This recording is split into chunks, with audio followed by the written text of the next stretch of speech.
do verbo ali não faz diferença alguma. Eu disse lá na carta aos Hebreus que o texto da carta aos Hebreus, o capítulo 9 da carta aos Hebreus, ele está escrito e estruturado mostrando que é um só fato. A morte de Cristo é um só fato, a volta de Cristo é um só fato. O versículo 26 diz assim: nesse caso seria necessário que ele tivesse sofrido muitas vezes desde a fundação do mundo. Agora, porém, ao se cumprirem os tempos, se manifestou uma vez para aniquilar pelo sacrifício de si mesmo o pecado. E assim como aos homens está ordenado morrer uma só vez, vindo depois disso o juízo, assim Cristo também, tendo se oferecido uma vez para tirar os pecados, aparecerá essa última vez sem pecados para os que aguardam a salvação. Não tem como dividir a volta de Jesus em duas etapas. E se esse é o nosso tema, se a volta de Jesus é secreta ou não, quem defende que a volta de Jesus é em duas partes, negando esse texto de Hebreus, é o pré-tribulacionismo. Então vamos lá, pastor Átila. O pastor César Cavalcante colocou duas perguntas inquietantes. Primeiro, a questão, vamos de trás para frente, se me permite. Ele manda que o senhor, manda no bom sentido, né?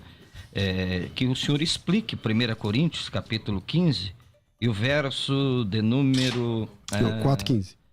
Oi? Desculpa, 15:51. 15:51, isso, eu estou aqui em cima, né? Eis que vos digo um mistério, nem todos dormiremos, mas seremos transformados, e principalmente 52. No momento, no abrir e fechar de olhos, ao ressoar da última trombeta. E ele pergunta, essa trombeta é tocada na primeira parte da grande tribulação ou na última parte? Como o pré-tribulacionismo, o senhor explica esse texto para todos os ouvintes? Bom, em primeiro lugar, eu vou responder qualquer pergunta depois que eu puder fazer uma também, né? Não foi combinado de perguntar.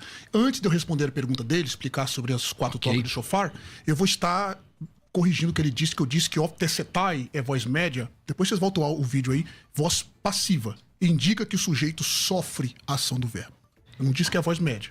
Voz passiva. Voz média é paralepsomai, João 14. E voz passiva, rapaxômeta. Então, eu acho que o senhor disse média, por isso eu falei, mas aí é só voltar lá. Tá, se falou média, o senhor se confundiu, mas é passiva mesmo. É passiva, isso mesmo. Voz passiva. Né? Obviamente, como professor de grego, não ia...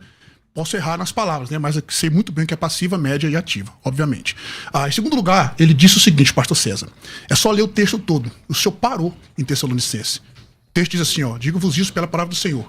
Nós não precederemos os que dormem. Aí ele continua dizendo, porque o mesmo Senhor descerá do céu, com alarido e com voz de arcanjo e com a trombeta de Deus. E os que morreram em Cristo ressuscitarão primeiro. Depois nós, os vivos, os que ficarmos, seremos arrebatados. Ali está na voz passiva. Sobre Coríntios capítulo 15, verso 51, obviamente, eu citei os 3 textos do arrebatamento por conta disso.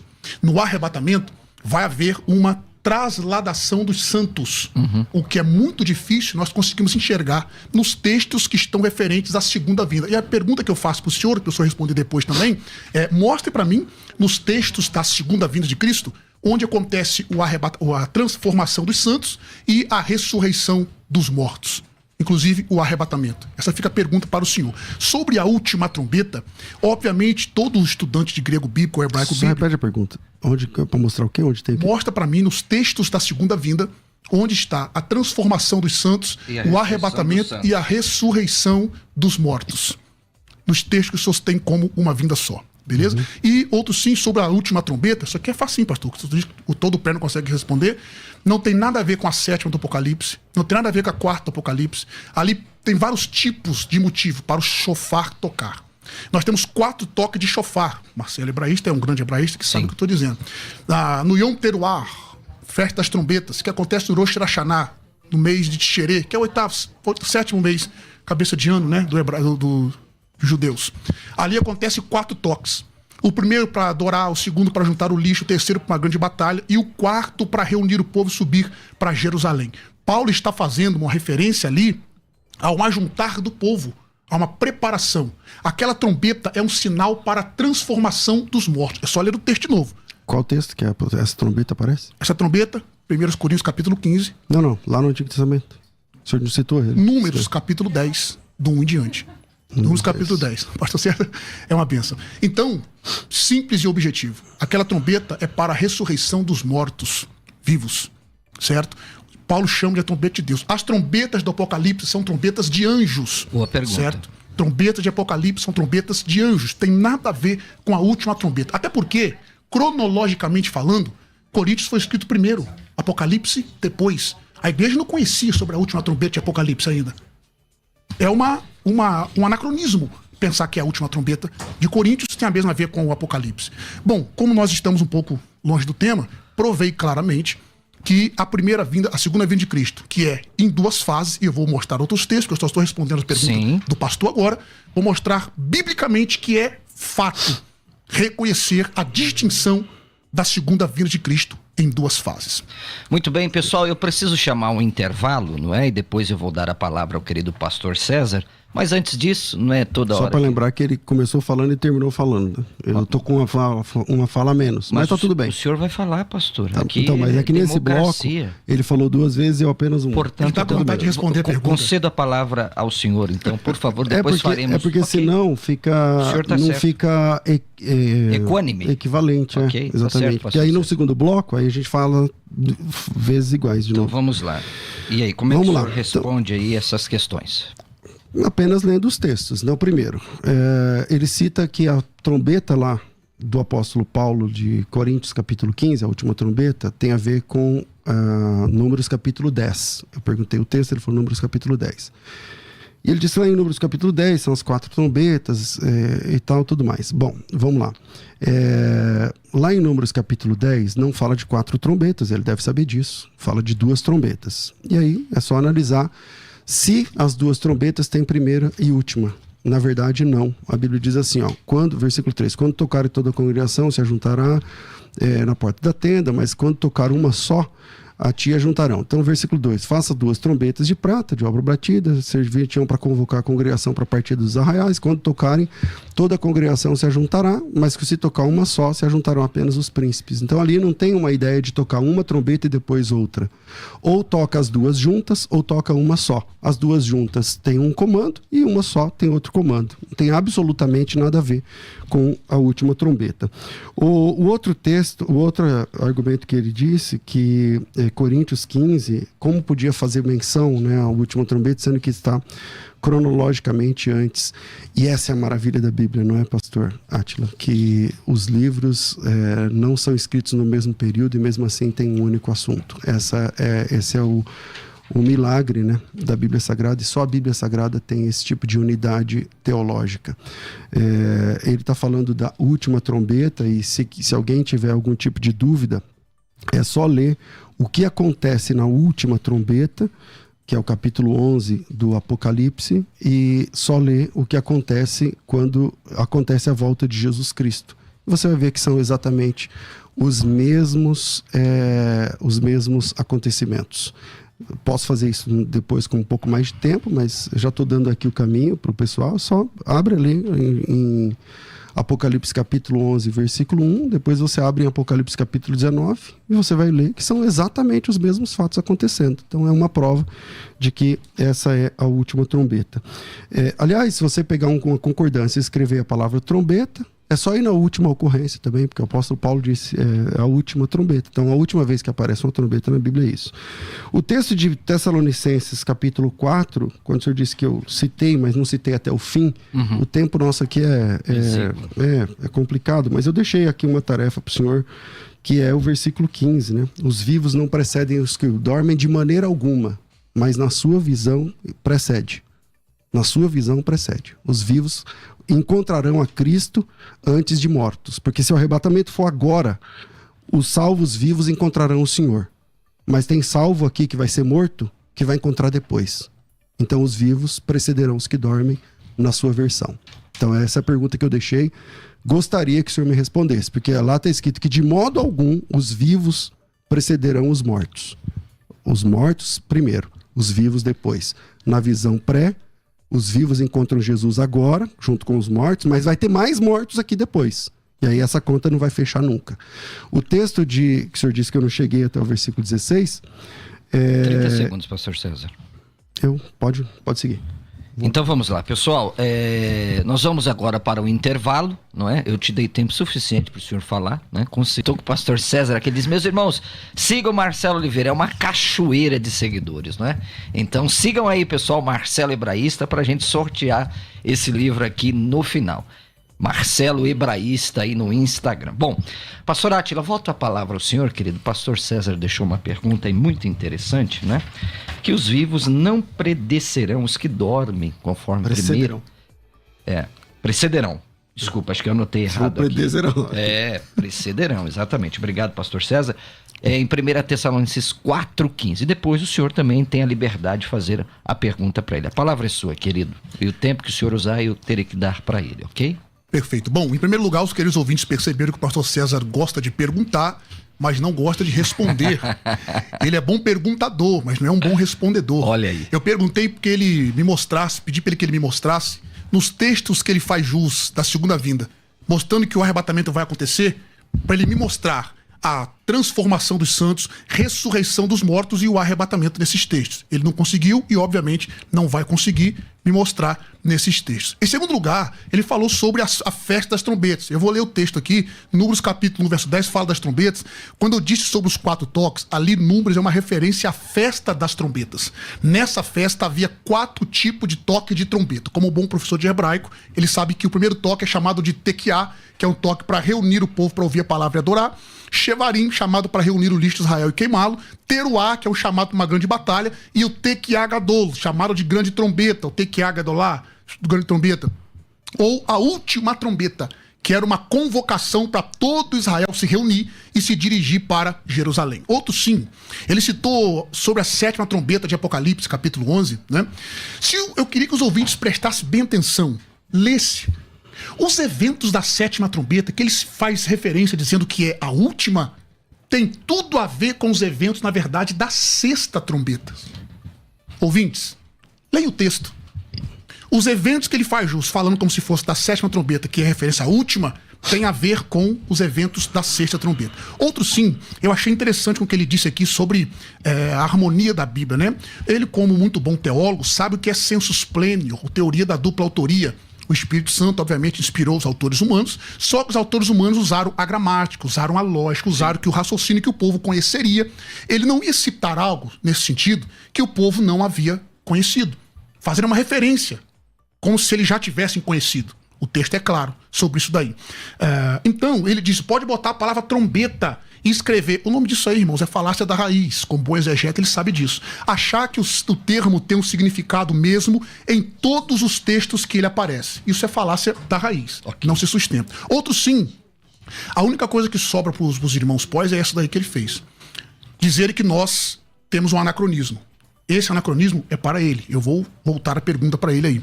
A única forma que sobra para os irmãos pós é confundir os santos da grande tribulação com a igreja. Ele diz que tem 2 tipos de salvo. Nenhum pré-tribulacionista diz que tem 2 tipos de salvo. O arrebatamento tem a ver com a igreja. Os eventos, inclusive é a pergunta que eu vou deixar para o senhor responder depois. Eu queria falar que o senhor me respondesse como que vai acontecer os eventos que tem que suceder ao arrebatamento. Tribunal de Cristo, a apresentação da igreja para si, as bodas do Cordeiro. Como que vai acontecer no evento pós? Porque vai subir e descer, a teoria do ioiô, que nós chamamos, com todo respeito.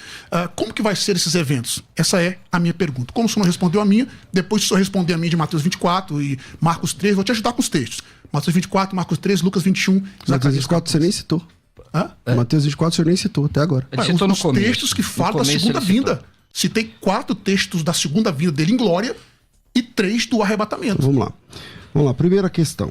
Vamos lá, pastor César. Então, primeiro, a pergunta que eu deixei é a pergunta de que os vivos não precederão os que dormem. Pastor Átila, o senhor precisa responder essa pergunta. Eu gostaria que o senhor tratasse esse assunto. Tá? Desenvolva, pastor César, agora, sua vez. É o que eu estou fazendo. Então, eu gostaria que o senhor tratasse esse assunto. Eu acho que essa pergunta merece aí uma consideração. Sobre eu estar correndo de apresentar um texto que fale do arrebatamento, da transformação e da ressurreição, vamos lá. O texto é 1 Tessalonicenses, capítulo 4, versículo 16. Aí tem o arrebatamento, tem a transformação dos mortos, dos corpos dos salvos mortos, e tem também o arrebatamento dos vivos e a vinda do Senhor Jesus Cristo em glória. Só lê o texto. Porque o mesmo Senhor descerá do céu com alarido. O que é alarido? Se ele vai vir em silêncio. Você sabe o que é alarido? Barulho. Então, se ele vai vir secretamente... Então, é só ler o texto. Tá aí o texto que você usa. Como para mim, pastor, só tem uma vinda de Jesus, não tem duas, só tem uma. Então, todos os textos que o senhor entende que é primeiro e segundo, para mim é a mesma. Então, essa é a minha resposta. Todos os textos. Qualquer texto que você apresentar, que Jesus está voltando, essa volta é em glória. Essa volta é com todo o poder, toda a glória, todo o olho verá. Essa é a minha resposta. Sobre a questão das trombetas, o senhor disse que eu estou cometendo um tipo de falácia quando eu estou dizendo que o significado de trombeta no dicionário... Eu não citei significado de trombeta. O que eu citei é: pega a palavra trombeta e veja qual é a última ocorrência. A última ocorrência da trombeta é a última trombeta. Entende? A menos que a palavra última não seja mais última. Então, deixei um exercício para vocês, acho que você não leu, você disse que a última trombeta é a mesma coisa da sexta trombeta. Se eu disse aqui que a última trombeta e a sexta faz uma referência à sexta trombeta. Agora, então, eu vou ter que ler o texto. Apocalipse capítulo 11, versículo 15, fala da última trombeta. Vamos ver se é a mesma coisa da sexta trombeta. Porque a sexta trombeta é uma trombeta que fala sobre juízo, é uma trombeta que fala sobre o que está acontecendo lá no juízo e tudo mais. Vamos lá. O texto diz assim: o sétimo anjo tocou a sua trombeta... Peraí que saiu aqui do texto, vamos lá.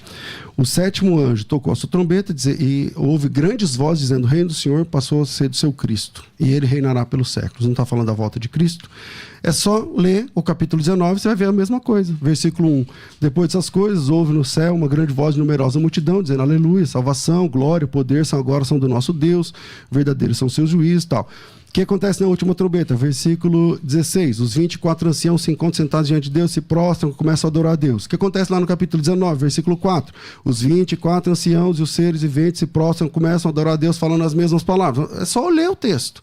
O que está acontecendo no capítulo 19, que é a chegada de Jesus, está acontecendo na última trombeta. Agora, eu queria que o senhor pegasse, igual eu estou fazendo, essa última trombeta e mostrasse para mim aquilo que o senhor falou agora há pouco.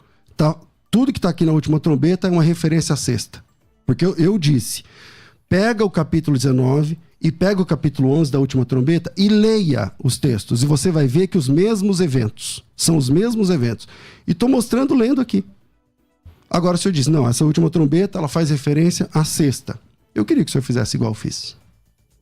Vamos lá, muitas participações, já te dou a palavra, pastor Átila. O Felipe está escrevendo lá, ó, bênção de Deus esse debate. Pessoal, não esqueça da nossa enquete, hein? A enquete lá no Instagram da Rádio Musical deve estar pegando fogo. A volta de Jesus é secreta? O Rogério Soares escreveu: só que quando Jesus disse que esse evangelho será pregado em todo mundo, então virá o fim. Subentende-se que não será secreto. Olha aí os ouvintes participando. Nós queremos louvar a Deus pela nobre audiência de vocês.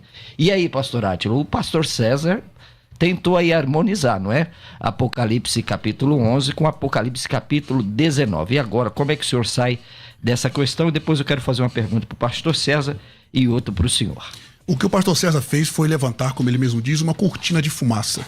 Ele não respondeu a minha pergunta. Eu vou tornar a fazê-lo.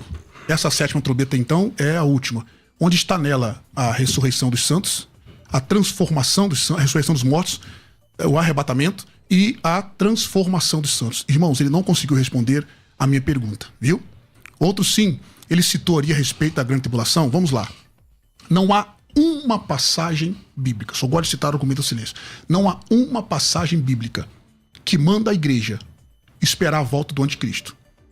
Não há uma passagem bíblica que coloca a igreja dentro da tribulação. Sobre Apocalipse capítulo 19, o pastor que só gostou de citar aí, só continuar lendo, explica pra gente como que a igreja está lá preparada, como que está lá preparada, retomar esse realtem, termo nauristo, preparou a si mesmo, pronome reflexivo, característica do grego koiné, na verdade, né, usar ali essa voz com pronome reflexivo.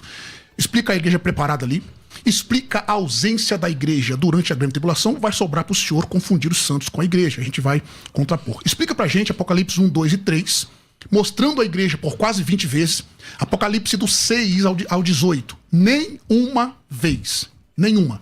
Apresentando a igreja e mostrando sim que a interpretação literal da grande tribulação mostra que ela é uma referência à última semana de Daniel. A interpretação literal da profecia, o senhor é pré-milenista, ela é uma coisa fantástica para o pré-tribulacionismo. Ok? Inclusive, dividindo a última semana, que eu gostaria que o senhor comentasse. Então, queridos, mostrando sim que nós temos duas vindas, uma vinda, aliás, em duas fases. A primeira secreta para o mundo, mais visível para aqueles que o aguardam para a salvação. E a segunda visível. Ele não conseguiu mostrar o arrebatamento nos textos que ele fala que é a segunda vinda. Eu vou responder como o senhor respondeu. Os textos é que eu não falo que é a segunda vinda, é isso que o senhor não está entendendo. É a segunda vinda, só que é em duas fases. Então, só tem uma vinda de Jesus. Pode interromper o outro? Pode, agora pode. Beleza.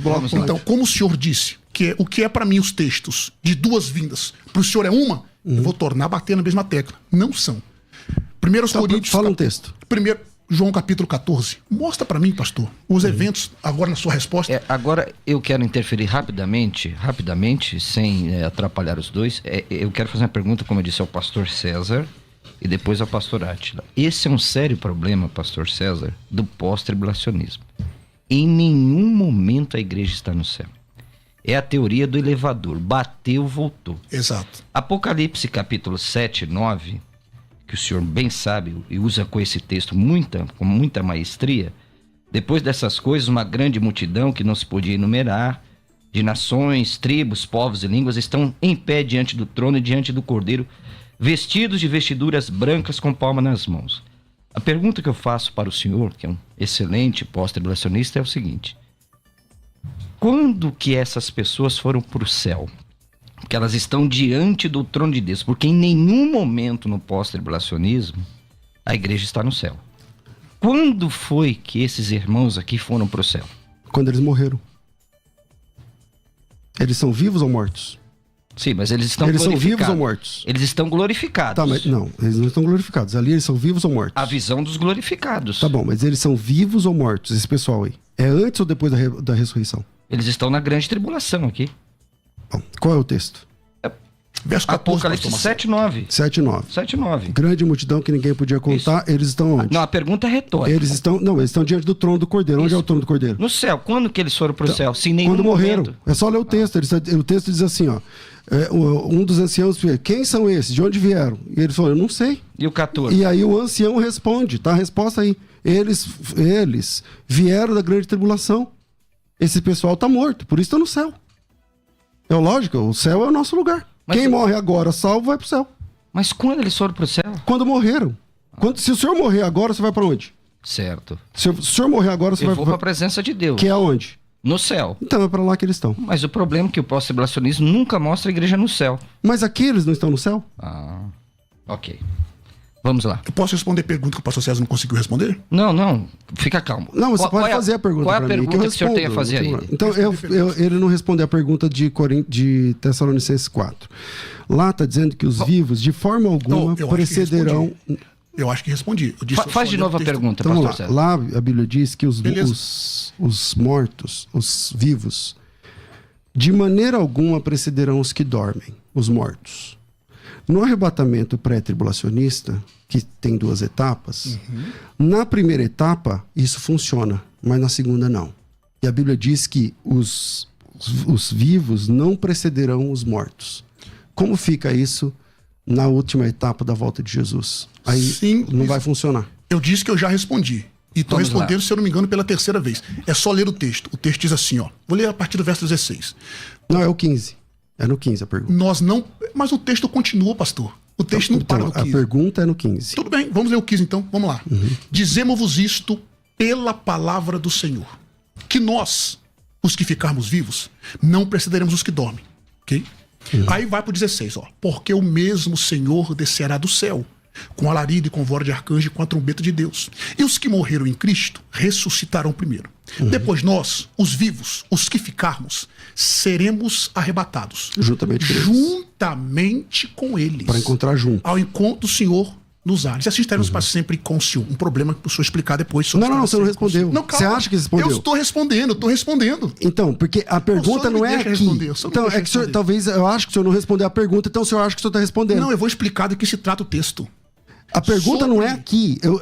É que eu não entendi. Eu acho que o senhor não entendeu a minha pergunta. Então, eu quero reformular a pergunta. Aí o senhor responde. Porque eu acho que o senhor não entendeu o que eu perguntei. Formula a pergunta e deixa eu responder. Ok, a minha pergunta é a seguinte. No momento do arrebatamento, que o senhor divide em duas, na primeira etapa... Quem divide é a Bíblia. Quem divide em duas é a Bíblia, não sou eu. Bom... Faz a pergunta. Faz a pergunta. Vamos lá, não, calma aí. Não, faz a pergunta. Vamos lá. Então me mostra o texto onde Jesus fala que ele vai vir 2 vezes. Me mostra um texto onde a igreja está dentro da tribulação. Vários. Me mostra um texto na segunda vinda onde acontece o arrebatamento e a transformação.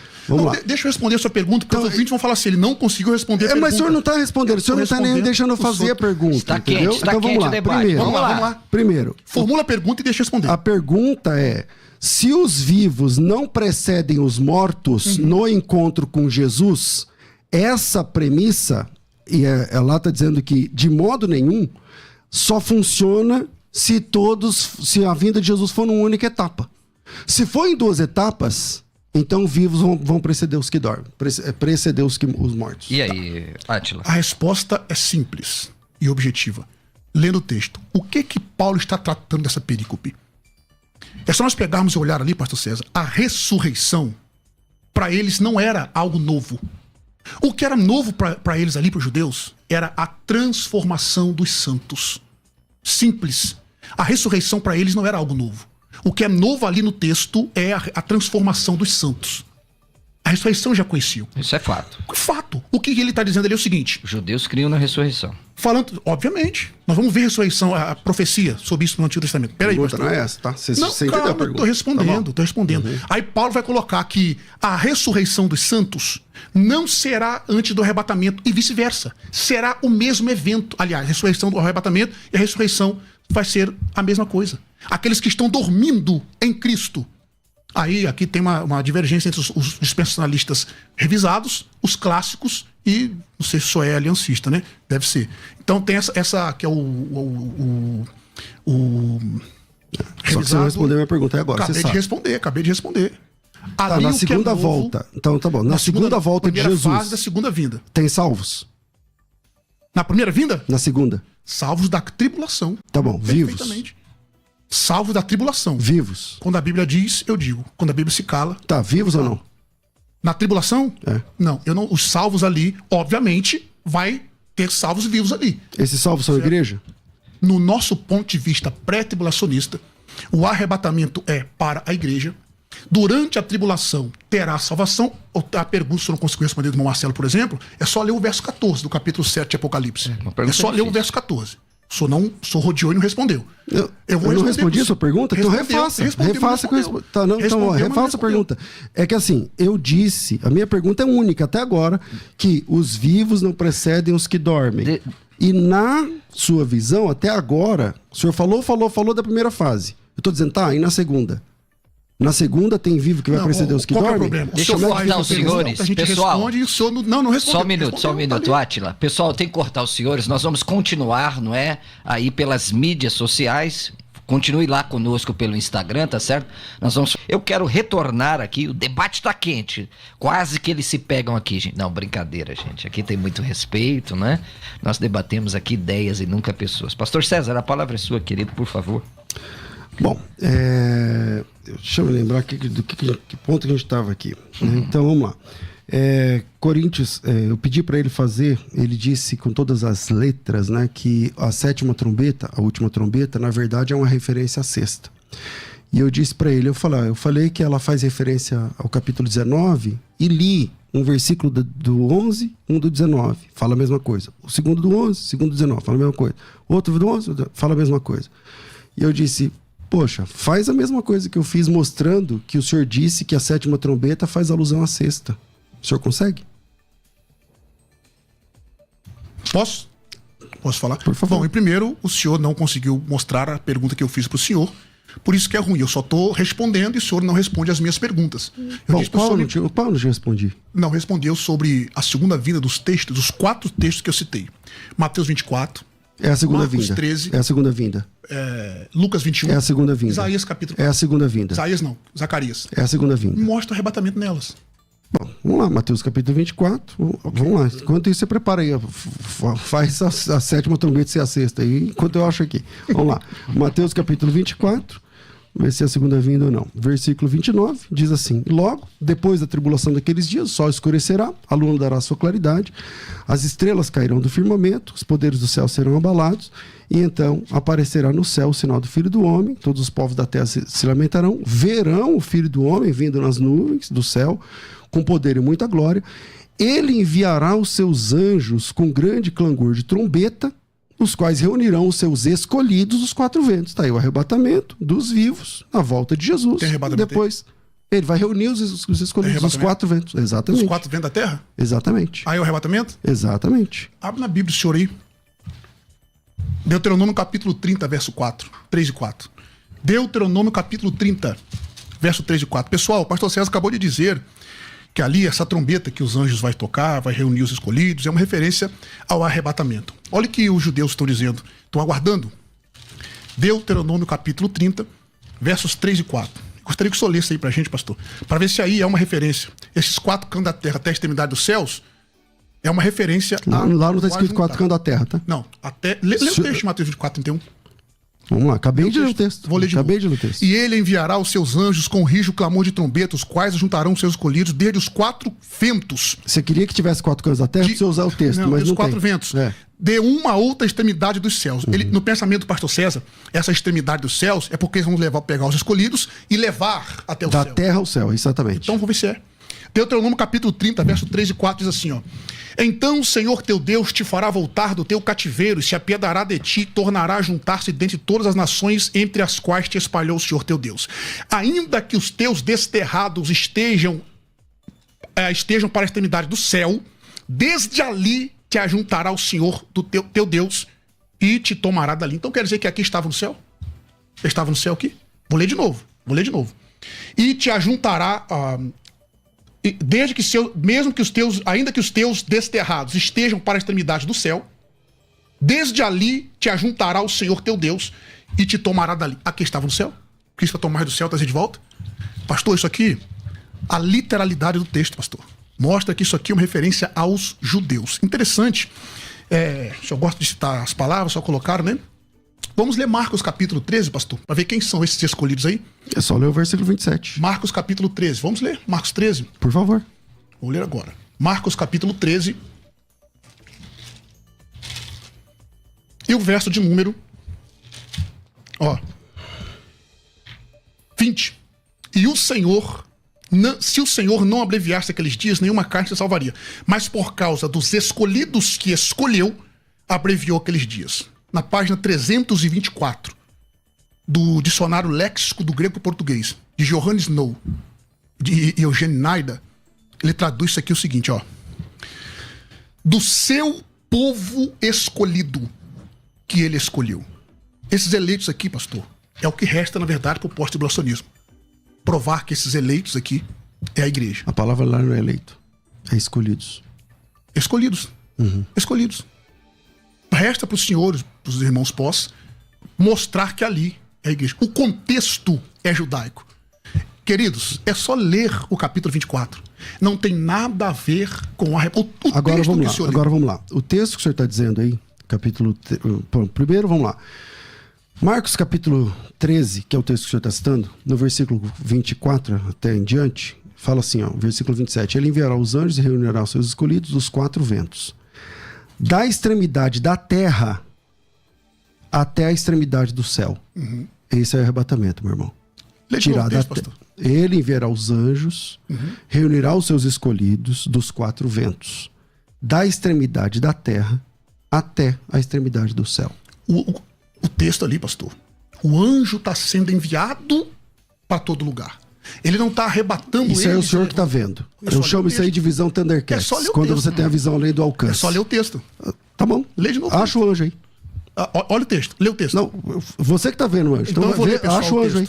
13:27. E ele enviará os seus anjos com rijo, clamor de trombetas. A trombeta aqui é de quem? De Deus. os anjos com rijo clamor de trombeta, os quais ajuntarão os seus escolhidos desde os 4 ventos da terra, de uma a outra extremidade. Da terra até onde? Tem terra aqui? Antigamente não tinha, só acabou de falar que agora que não tinha terra aqui. Eu vou ler, ó. Peraí, pastor, isso aí já não é verdade, né? Lê o texto, pastor. Primeiro, o texto que não tinha terra era Mateus 24.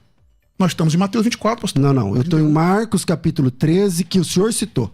O senhor pediu para ler Marcos 13. Eu estou lá em Marcos 13, capítulo 13, versículo de número 27. Então abra no texto que o senhor mesmo citou e leia. Perfeito. Por favor. Perfeito. E se o Senhor não abreviasse aqueles dias... 13 e 27, não é isso que 13 diz o e texto. 27, perdão. E ele enviará os seus anjos e ajuntará os seus escolhidos, desde os 4 ventos da extremidade da terra até a extremidade do céu. O que é da extremidade da terra até chegar no céu? Agora pega o verbo ajuntar aí. Pega o verbo ajuntar. Não fuja. Esse verbo O que é levar da terra para o céu, se não é arrebatamento? Pastor, grave bem. Ouvintes, ouçam bem. Não está dizendo que ele vai juntar e levar para o céu. Não. Vamos lá. Ele enviará os anjos, toda parte, que reunirá os escolhidos dos 4 ventos, da extremidade da terra até a extremidade do céu. Aí é onde eles estão. Eles estão na terra ou no céu? É onde eles estão. Na terra ou no céu? A extremidade do céu, pastor, é uma referência de todo mundo, é um eufemismo. Tá, e a da terra é o quê? A terra é o céu, dizendo que está onde tiver um judeu. Onde tiver um judeu, eles vão ser reunidos. Então vou ler de novo o texto, que talvez aí a questão é até de português, né? Vamos lá. Ele enviará os anjos, que reunirá os escolhidos dos 4 ventos, da extremidade da terra até a extremidade do céu. Quando eu falo assim, de São Paulo a Porto Alegre, quer dizer que daqui até Porto Alegre, da extremidade da terra até a extremidade do céu, os anjos vão reunir os escolhidos da extremidade da terra até o céu.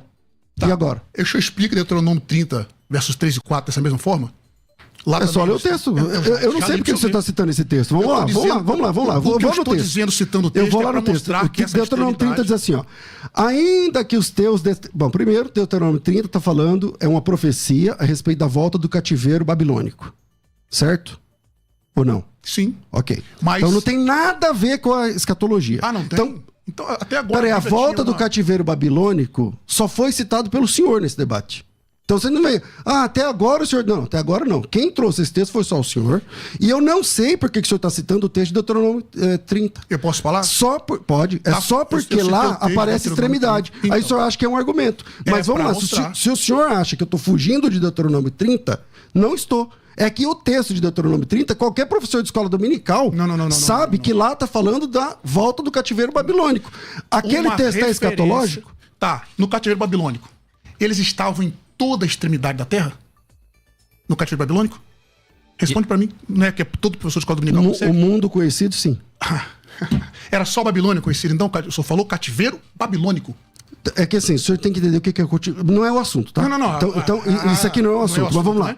É o assunto? Então vamos lá. Então abandonamos o texto de Marcos e vamos para Deuteronômio. Eu não quero passar a imagem que eu estou fugindo de algum texto. Sim, não, mas vamos voltar então vamos lá. Lá em Deuteronômio 30, está falando do cativeiro babilônico. O que Deus diz lá em Deuteronômio 30? Que não é o assunto aqui.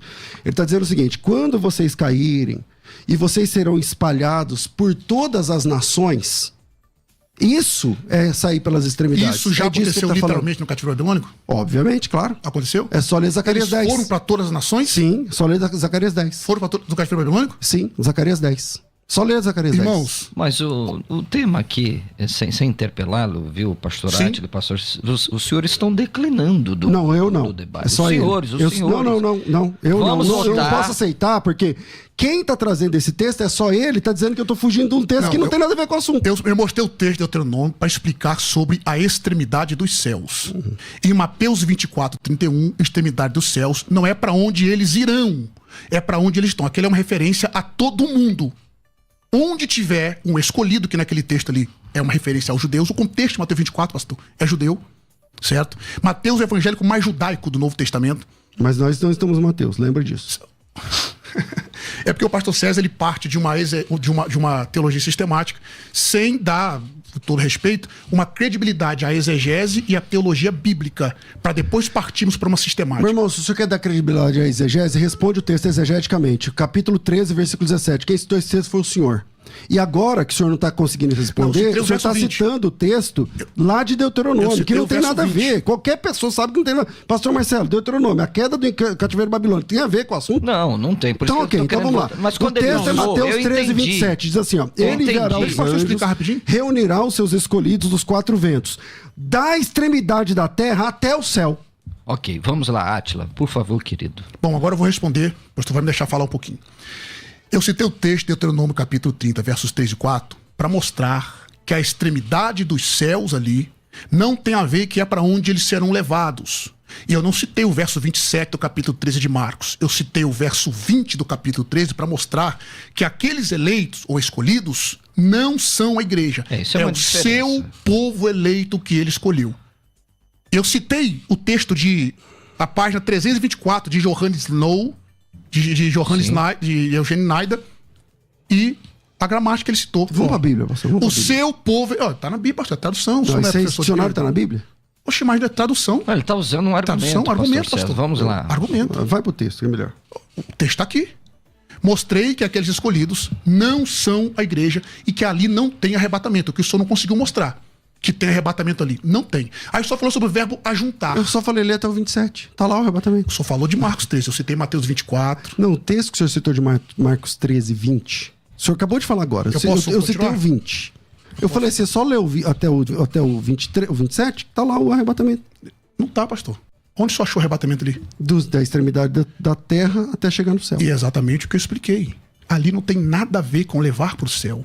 Ali é uma referência que é onde estiver um eleito ali, que no caso são os judeus, onde eles estão na terra.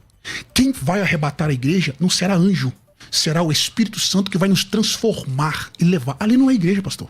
Ali o contexto é judaico. O que sobra, o que eu disse para os irmãos, o que sobra para os senhores é tentar confundir, pela ausência da igreja, durante a tribulação, pela ausência de textos que provam a igreja na tribulação, os senhores vão querer mostrar que a igreja é aqueles eleitos. O contexto não é. A menos que o senhor guarda sábado, o senhor mora na sinagoga. O contexto é judeu. Então vamos lá. Não, deixa eu só continuar, pastor. Só, rapidinho, já vou passar a palavra para o senhor e deixa eu só falar tranquilo. Um minuto. Pode ser? Vamos lá. Tá. O que resta é isso daí, pessoal. É claro. Aquele contexto de Mateus 24, 31 não tem nada a ver com o arrebatamento da igreja. Eu não citei Deuteronômio 30, verso 3 e 4, como se fosse correr. Ele acabou se tropeçando dizendo que ali, no cativeiro babilônico, eles foram para todas as nações. Não foi.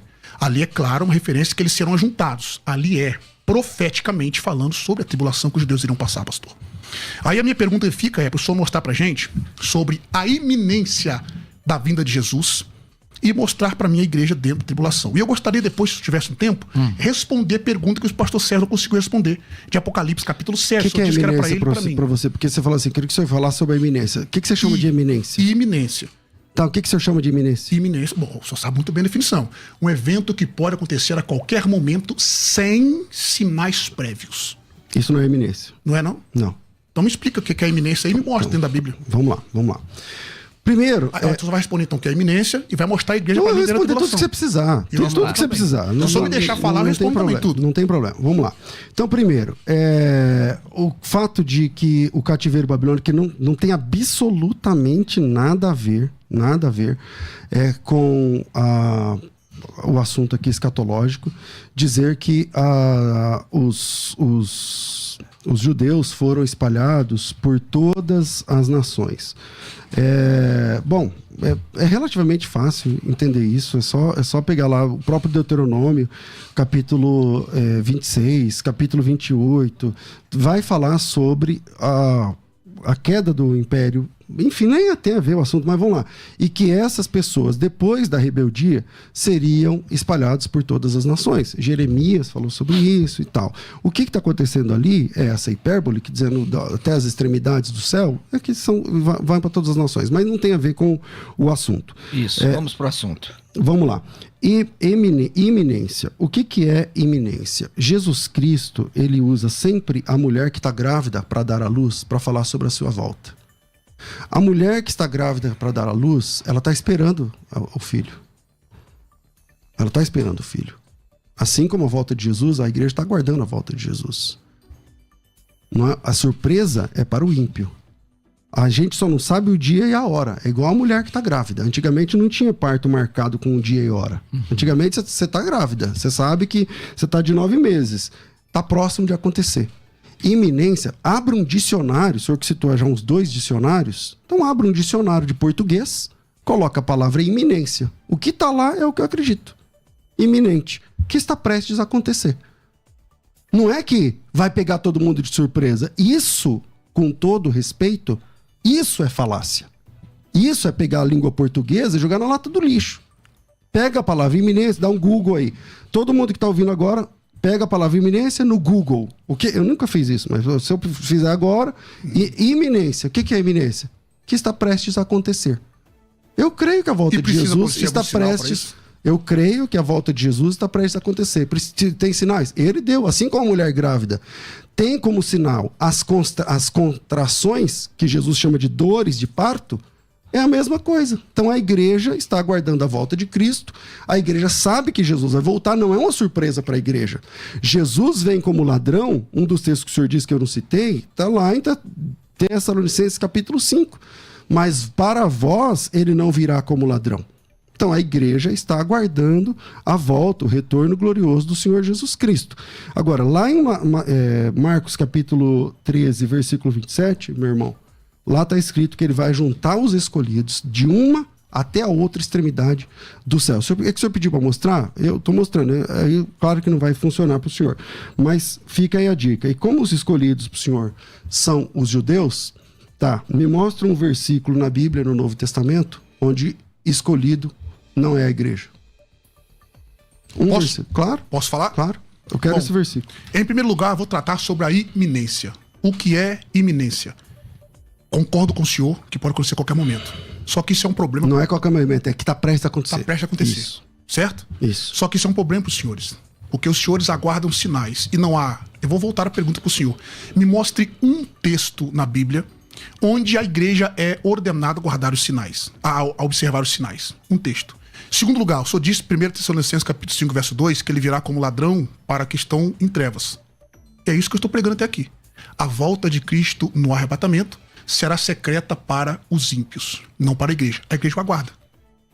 Eu mostrei para o senhor, Cristo ressuscitou, ninguém viu. Ele apareceu para a igreja, os discípulos, nos passos de 40 dias. O mundo não participou. No cenáculo, o mundo não participou. Ascendeu ao céu só os discípulos que viram, claramente. Então, mas mostra o texto, então, onde é secreto. Pastor. Deixa eu tratar sobre a iminência. Vou mostrar para o senhor disse que eu estou assassinando o português, entre aspas. Nós temos textos. Não dá também para a gente trabalhar ele, certo? 1 Coríntios, capítulo 1, verso 7, iminência. Coríntios, capítulo 16, verso 22. Vamos lá, apresenta o texto, a gente tem tempo. Filipenses 1 Coríntios o quê? Você 1:7. Vamos lá. Tem a iminência lá? Tá, vamos lá. Um momento só. A igreja primitiva, pastor, ela vivia à luz... 1 Coríntios 1:7. A igreja primitiva vivia à luz da crença do iminente retorno de Cristo. Vou ler o texto que o senhor citou. De maneira que não vos falte nenhum dom, aguardando a vossa revelação. Deixa eu argumentar, depois a gente... Não, porque assim, pastor, quando o senhor cita vários textos e depois o senhor quer lacrar falando assim, ó... Não, mas o texto fala disso? Os textos que o senhor está falando, um atrás do outro, ele está falando disso? Porque os textos que eu tem vários. Cita um e a gente analisa um. Depois você cita outro, a gente vê o seguinte. O senhor não fez isso. O senhor não deixou analisar nenhum texto que o senhor citou, quando você estava falando. O problema é que o senhor fala, aí o senhor não me deixa falar. Aí a gente fica argumentando que a gente fica perdido no argumento. Não é, pastor. Eu tenho que falar. Então, mas quando o senhor cita o texto, todo texto que eu citar, em consonância se o senhor falar assim, tá errado, aí o senhor me interpola, o senhor me corrige depois. Então vamos lá, Coríntios 1:7. Entendeu? A igreja primitiva vivia à luz da crença na iminência. O senhor disse que eu assassino português, né? Vou partir agora do argumento da iminência, que é um problema sério. Por isso que o senhor está tentando me interromper. Porque é um problema sério pro pós-tribulacionismo. A iminência, pastor. A iminência. Não precisa de nenhum sinal prévio para o evento iminente acontecer. E no pensamento pós-tribulacionista, é precedido de um montão de sinais. Por quê? Porque o senhor está confundindo a segunda vinda dele em glória com um arrebatamento para a igreja. Olha, por exemplo, olha como é que ele é assassinado também, ó. Clemente de Roma diz o seguinte: vocês veem como em pouco tempo... Eu vou citar os nomes para a gente ganhar tempo. Clemente de Roma cria na iminência, certo? Onde? Posso ler? Então, pode, por favor. Então tá bom. Vocês veem como em pouco tempo o fruto das árvores chega à maturidade, verdadeiramente logo e de repente sua vontade será cumprida, assim como o testemunho às escrituras, dizendo, certamente venho sem demora e não tardarei. E, abre aspas novamente, de repente virá o seu templo o Senhor, a quem vos buscais. Quem diz isso aqui é Alex Robert e James Donald em The... Senhor? Clemente Roma também, citado por... Eu quero a citação de Clemente, é que eu estou. Qual que é? Citação de Clemente. Quem cita isso aqui, eu fiz um apunte aqui, citado por Alexander Roberts e James Donald em The Anti-Nicene Factor, Os Pais Anti-Niceno, em inglês. Sim. Na página de número 11 do livro dele. John Silver, The Lord Return do Senhor, na página 59, diz sobre Clemente. Se fizermos o que é justo perante os olhos de Deus, entraremos no seu reino, receberemos as promessas que olho algum jamais viu, ouviu ou jamais entrou no coração de homem. Logo, esperaremos a cada hora o reino de Deus. Esperaremos a cada hora o reino de Deus. Esperaremos a cada hora o reino de Deus em amor e em justiça, porque não sabemos o dia em que o Senhor aparecerá. Claro. O dia daqui, citado pelo mesmo Robert Donald, no texto que eu citei, 382 a página. Vigiai por amor às vossas vidas, não se apaguem as vossas lâmpadas, nem estejam descingidos os vossos lombos, mas estejais prontos, pois não sabeis a hora em que o Senhor virá. Cipriano também cria na iminência, citado por Silver, e na página 67. Lutero cria na iminência, Calvino cria na iminência. Eu creio na iminência, todo mundo crê na iminência. Agora, olha só o que Latimer vai dizer. Só para concluir, o senhor pode falar. Então, mas é assim, pastor. Eu não estou entendendo.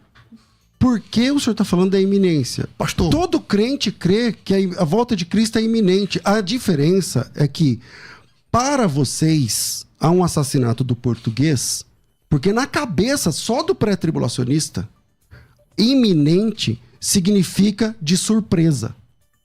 E qualquer dicionário, meu Deus do céu, qualquer dicionário. Mas pega como ladrão, pastor, pega o dicionário, eu posso falar não é de surpresa? então pega o dicionário e verifica queridos, o que significa iminente. O que tiver no dicionário é isso. Pentecoste também assassinava o dicionário, porque ele diz o seguinte: a doutrina da iminência impede a participação da igreja em qualquer parte da 70ª semana. Na então, página 220 nada sobre iminência. Essas citações que eu citei aqui, Pentecoste diz, evidenciam que a exortação à vigilância dirigida à igreja tornou-se a esperança da igreja primitiva e que eles viviam à luz do retorno iminente. O testemunho das escrituras e a evidência da igreja mesmo. Claro que é iminente. Não pode ser negado. É claro que é iminente. Só que a diferença é que vocês acham, o pré-tribulacionista acha assim, ó, o pós, ele não crê que Jesus vai voltar. Pós, ele não crê que a volta de Cristo é iminente. Mas quem é que diz isso? Por que vocês falam isso? Eu só acho que então esse é o espantalho. Então, por exemplo, é anacronismo. Vocês crerem e sabendo o que é a iminência. Então tá que bom. Não há... O que define a iminência? Vou definir em alto e bom som. Os irmãos o que é iminência? Que pode vir a qualquer momento. Não é iminência. Como que não é, pastor? Então, você fez o que eu falei? Coloca no dicionário. Eu não tô com a minha internet aqui, como o senhor está na do senhor. Ah, não. A rádio podia ter te fornecido, mas tudo bem. Eu posso colocar aqui no Google. Olha lá, iminência. Qualidade ou condição ou característica de algo que está próximo a acontecer. Está próximo a acontecer. Então, está próximo a acontecer não significa a qualquer hora. Entendeu? Então, iminente... Então, todas essas citações que eu fiz aqui, inclusive Pentecoste... sobre iminência, está próximo a acontecer. Tá. Conforme o apóstolo Pedro disse. Então, explica sobre o ladrão que vai vir secreto. Vamos lá. Tessalonicenses 5:2. Vamos lá. 1 Tessalonicenses 5:2. Eu vou ler o texto. Se precisa de algum sinal... Primeiro texto, 5:2. Vamos lá. Assim, não há necessidade que eu vos... 2, né? Pois vós mesmos estáis bem inteirados, com precisão, de que o dia do Senhor vem como ladrão na noite. Sim. Quando andarem dizendo paz e segurança, lhes sobrevirá de repentina destruição. 4. Mas vocês, irmãos, não estão em trevas, para que o dia do Senhor, como ladrão, vos apanhe de surpresa. Não é surpresa para a igreja. E o que é que eu estou pregando até agora? Que é secreto para quem? Eu não sei para quem que você está falando. Sabe? O senhor acabou de me ajudar. O senhor está dizendo que é secreto. O senhor está dizendo que o arrebatamento é secreto. Então vamos lá. Para o mundo. O senhor já percebeu que cada texto que o senhor cita, a volta de Jesus, não é secreto. Por exemplo, pega um texto. Pastor, seja correto com o texto. Por favor, claro. Não joga com as palavras. Leia o texto novamente. Mas vós, irmãos, não estáis em trevas. O verso anterior. Quando andarem dizendo paz e segurança. Verso 2. Então, 2 antes. Vós mesmos estáis inteirados com precisão de que o dia do Senhor vem como ladrão na noite. Perfeito. Aí qual o significado da palavra ladrão na noite ali? Bom, eu já citei. Eu vou citar para o senhor. A palavra ladrão é aquele que vem para roubar. Subitamente, secretamente, existem duas palavras no Novo Testamento grego traduzidas como ladrão. Lestes e kleptes. Essa aí é kleptes. Lestes é aquele que vem com o prego de forças. Esse daí é secretamente. A menos que só acha que Johannes Law Naida está errado e o Strong está errado. Vamos lá. Explica aí pra nós. Agora. Perfeito. A palavra ladrão, ela aparece 2 ou 3 vezes no discurso de Jesus, falando sobre a sua volta. Uma delas é essa que o senhor está citando. Outra delas é 1 de Pedro. Em todos os dois eventos, os salvos estão lá. Os salvos estão lá e não é surpresa para eles. Então, o que eu estou falando é que a volta de Jesus acontecerá numa única etapa. Essa etapa, ela é pública. Por que ele está dizendo que vem como ladrão? Porque eles não estavam esperando. Você não está esperando um ladrão. Se o ladrão entrar na sua casa, você pode acordar ou não. Se você acordar, você vai ver o ladrão. No caso aqui, Jesus Cristo vai vir como ladrão. Ou seja, o mundo não está esperando e a igreja está aguardando. Por isso que ele vem como ladrão para o mundo. Porque o verso 4 diz assim: mas vocês, os salvos, não estão em trevas para que esse dia como ladrão para quem? Para os ímpios. E o que eu estou dizendo nesse debate? Você está dizendo que ele vem secretamente. Para o mundo. Então, mas não é secreto. Ele vir como ladrão e vir secretamente. Só está dizendo que são coisas estanques. Não, eu estou dizendo assim: para a igreja, Jesus não vem como ladrão. Então tá, explica o texto. Isso nós concordamos, certo? Sim. Ok. Jesus vem como ladrão para a igreja? Sim, tá no texto, pastor. Para a igreja? Então vamos lá, verso 4. Mas vós, irmãos... Calma aí. Então, vamos lá, vamos até onde nós concordamos. Então nós concordamos que Jesus não vem como ladrão para a igreja, certo? Para a igreja não. Ok, certo, aqui até aqui? Uhum. Então nisso concordamos. Agora o que resta é falar no momento que ele vem como ladrão. Bom, Jesus vem como ladrão aqui em Tessalonicenses capítulo 5, em Pedro capítulo 3. Pedro capítulo 3, se esse texto é difícil de entender, diz assim: virá entretanto como ladrão o dia do Senhor, no qual os céus passarão com estrepitoso estrondo. Ninguém vai ver? Os elementos desfarão abrasados. Ninguém vai ver. A terra e as obras serão atingidas, sacudidas. Ninguém vai ver. Agora eu posso explicar? Vou só terminar o versículo. Só ler o versículo. Visto que todas as coisas vão de ser assim desfeitas, vai destruir tudo. Ninguém vai ver. Vocês precisam viver em santo procedimento e piedade. A igreja está lá guardando. Perfeito. Agora posso explicar? Claro. O dia do Senhor, de Tessalonicenses 5:2, requer o arrebatamento para a igreja, certo? E o mundo será pego de surpresa. Se o senhor disser então, o senhor acabou de dizer, para o mundo será secreto aquele dia, correto, pastor? Para o mundo? Será secreto. Não disse isso. Será como ladrão, porque eles não estão aguardando. E o ladrão aí o que é? Secreto. É que o senhor está dizendo secreto. Eu não estou dizendo, é a definição do termo. Então, o secreto ali é que eles não estão aguardando, é de surpresa. Secreto e surpresa são coisas diferentes. Essa a diferença. Vamos para o português então. Só está correndo de explicar o texto do Kleptes no grego. Com todo respeito. Não tô não, pastor. Então explica para mim no grego o que significa kleptes. Ladrão. Ladrão? Eu vou definir novamente para o senhor. Não, ladrão. Kleptes é ladrão. De acordo com Law Naida, na página 157, o homem que é kleptes, apossar-se de forma secreta e sem permissão da propriedade de outra pessoa.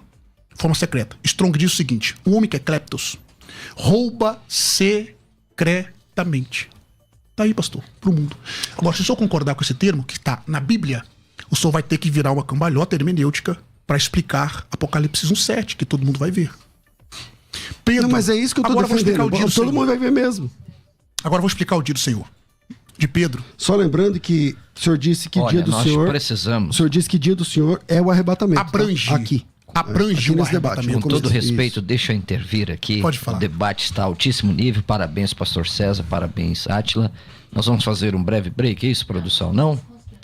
Então vamos lá. Nós vamos com as considerações finais. Como eu comecei, não é, com o pastor Átila, eu quero o pastor César... Você fez uma pergunta para me apertar e não fez para ele, né? Mas tá tudo bem. A lei dele não ter respondido as perguntas dos eventos depois do arrebatamento. Vocês sempre me pegam aqui. Eu não falei nada nesse debate aqui. Nada. E eu queria muito responder a pergunta que o pastor César não conseguiu responder. Vamos marcar outros debates aqui. Parabéns, pastor César. Parabéns, pastor Átila. Parabéns a essa nobre audiência da Rádio Musical. Infelizmente, né? Nós temos que terminar o debate. E como eu comecei com o pastor Átila, pastor César, por favor, querido... O senhor tem 4 minutos aí para fazer as suas considerações finais, tá bom? Obrigado pelo carinho. Obrigado, pastor Marcelo, pastor Átila. Eu quero falar aos irmãos que é sempre cheio de sentimentos, né? Falar sobre a volta de Jesus. Nós estamos falando de um tema que não é essencial para a salvação. E eu acho que vale a pena ter a empatia de ver os textos, analisar com calma cada versículo bíblico. Eu acho que está muito claro nas Escrituras que a vinda de Jesus Cristo é um evento único, aguardado por toda a igreja. Esse evento único, todo olho verá. Posso citar aqui, por exemplo, Malaquias, capítulo 4, que fala sobre o dia do Senhor. Malaquias, capítulo 4, acho que capítulo 4 pois eis que vem o dia arde como fornalho, os soberbos que cometem perversidade serão como restolho, o dia que vem os abrasará.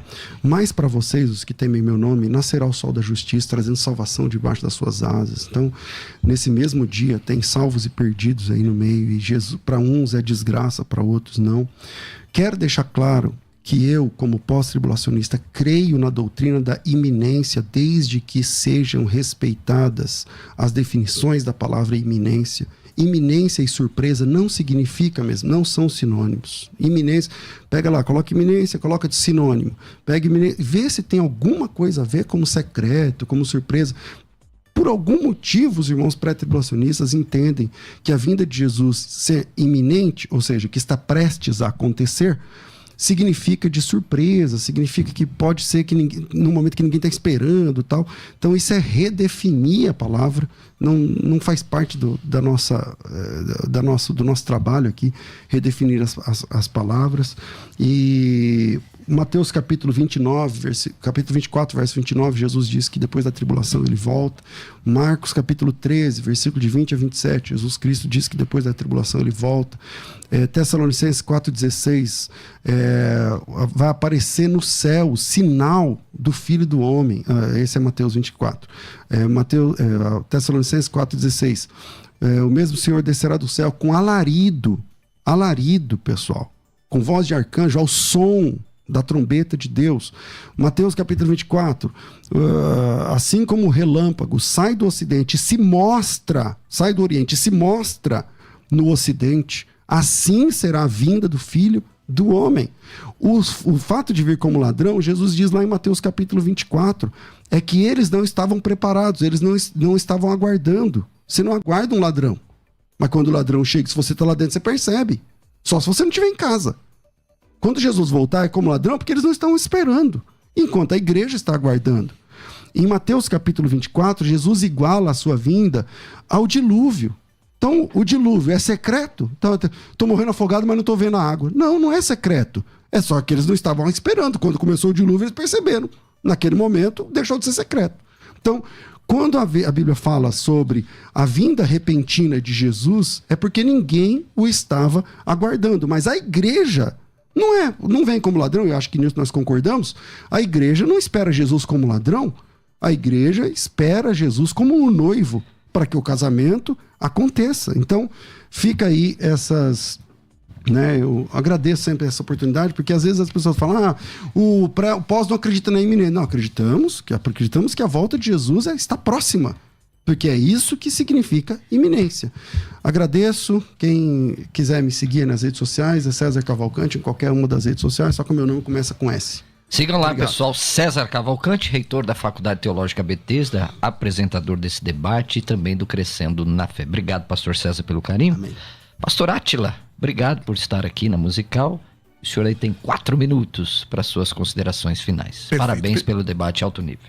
Primeiramente, eu gostaria de agradecer aqui ao pastor Marcelo, pastor César, a todos os demais irmãos aqui, né? Foi um debate bem caloroso, né? Mas assim... Quero tornar a dizer que eu continuo sendo fãzaço do pastor César, tem essa veemência aí que nós defendemos. Agora, considerando aqui nas coisas que ele disse, obviamente, Jesus disse em Mateus 24, que virá depois da tribulação, Marcos 13, Lucas 21, Zacarias capítulo 14. Todos esses textos são pós-tribulacionais. Ele só não conseguiu me mostrar nesses textos o arrebatamento, a transformação dos santos. Ele ficou tentando provar o arrebatamento. Não concordei. A transformação dos santos, certo? Ele não conseguiu me mostrar a igreja na tribulação, e ele citou o seguinte: dilúvio. É verdade, dilúvio foi público, mas o texto diz em Lucas: até que Noé entrou na arca e não perceberam. mostrando claramente. Ele disse que quando o ladrão vem, a gente consegue ver, se nós estivermos acordados, certo? O texto diz ali, kleptes, é secreto. O ladrão vem secreto, ok? Jesus ressuscitou, pessoal, e ninguém viu. Apareceu para os discípulos, eles não perceberam, só os discípulos, o mundo não participou. Ascendeu ao céu, só os discípulos participaram. E Cristo prometeu levar a igreja, certo? Ali também tem a doutrina da iminência. Ele disse que eu redefini a doutrina da iminência. Vários teólogos, eu poderia abrir novamente o notebook e citar o nome de todos eles. Vários teólogos definem iminência como algo que pode vir a qualquer momento e que não precisa de sinais para acontecer. A segunda vinda de glória está repleta de sinais. O arrebatamento não precisa de sinais. Não há um texto bíblico, amados ouvintes, que manda a igreja aguardar a vinda de Cristo. Sobre as duas fases da segunda vinda, o fato de termos textos que mostram Cristo vindo com os santos depois da grande tribulação, é bíblico nós reconhecermos duas fases da segunda vinda. Na primeira ele vem para a igreja, na segunda ele vem com a igreja. Na primeira ele pisa nas nuvens, na segunda ele coloca os pés no Monte das Oliveiras e o monte se abre de um lado para o outro. Em Apocalipse capítulo 6 ao 18, não tem igreja. Não aparece a palavra igreja. Em Apocalipse capítulo 19, inclusive o pastor César não mostrou pra gente a pergunta que eu fiz, os eventos que vai suceder depois do arrebatamento. As bodas do Cordeiro, o tribunal de Cristo, precisa acontecer. E Cristo vai apresentar a igreja a si mesmo, de acordo com Efésios capítulo 5, verso 27. Esses eventos mostram que o arrebatamento acontece. Sobre a definição do dia do Senhor, eu disse que abrange o arrebatamento. Para ele vir como ladrão, ele tem que arrebatar a igreja e o dia do Senhor começa, que é todo o período da grande tribulação. O texto de Pedro que ele citou está fazendo uma referência ao dia do Senhor. Eu não sou louco de dizer o contrário. É óbvio isso na Bíblia. Mas ali está tratando para a igreja esperar a manifestação de Cristo. Porém, para ela será secreto. Os ímpios vão ver, todo olho verá. É um anacronismo, no meu ponto de vista, e vários pré-tribulacionistas, acreditar na iminência de forma correta e acreditar apenas no pós-tribulacionismo. A doutrina da iminência é um problema sério para o pós-tribulacionismo. A ausência da igreja na grande tribulação, não há um texto bíblico. Em contrapartida, nós temos 1 Tessalonicenses capítulo 1, verso 10, que diz para guardarmos Cristo que nos guarda da ira vindoura. Capítulo